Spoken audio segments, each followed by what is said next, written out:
केवल टंका रोजगार करने द्वारा जीवन में एक गुरुत्वपूर्ण संचय संभव नुहे। सठिक स्थान में टंका विनियोग करने आहरी गुरुत्वपूर्ण।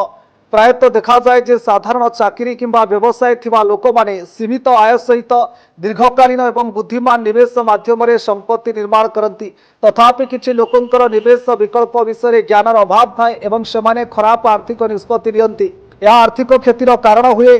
तेणु निवेश करने पूर्व आपण को बाजार में उपलब्ध निवेश विकल्प गुड़िक विषय निश्चित भाव में जाना उचित, जहाद्वारा आपण आपणकर निवेश रिटर्न को सर्वाधिक करें। जदि आपण एपरी एक विकल्प खोजुंट जहाँ क्षुद्र परिमाण निवेश कर दीर्घकालीन भाव में भल रिटर्न सृष्टि तेबे आपण म्यूचुअल फंड बा एसआईपी विषय विचार करने उचित। म्यूचुअल फंड रे एसआईपी दीर्घकालीन निवेश करने को इच्छुक लोकों आदर्श। जदि आपणकर एक छोट परिमाण अच्छी एवं आपण प्रति मासरे एक छोट परिमाण निवेश करती तेबे आपण एसआईपी माध्यम दीर्घकालीन भाव में एक पर्याप्त परिमाण संग्रह करें। म्यूचुअल फंड रे एसआईपी सबुठारु गुरुत्वपूर्ण दिग हेउछि जे आपण 250 रु 500 टंकार एक छोट निवेश सहित आपणकर एसआईपी यात्रा आरंभ करें। बजार विशेषज्ञ माने विश्वास करती जे म्यूचुअल फंड रे एसआईपी वार्षिक 12% पर्यंत रिटर्न प्रदान करि।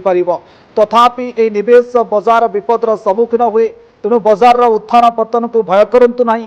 दीर्घकालीन निवेश लाभ प्रदान करि। मासिक 2000 टंकार एसआईपी सहित आपण 1.59 कोटी टंकार एक कॉर्पस गठन करें। यह हासिल करने आपन को 30 वर्ष पर्यंत निवेश जारी रखा पड़ो एवं प्रति वर्ष आपणकर निवेश को 10% वृद्धि करने को पड़ो। जदि आपण शीघ्र निवेश आरंभ करती तेबे लक्ष्य हासिल करा जाई पारिबो। Bureau report Odisha live. Odisha live सत्य और विश्वासर परिचय।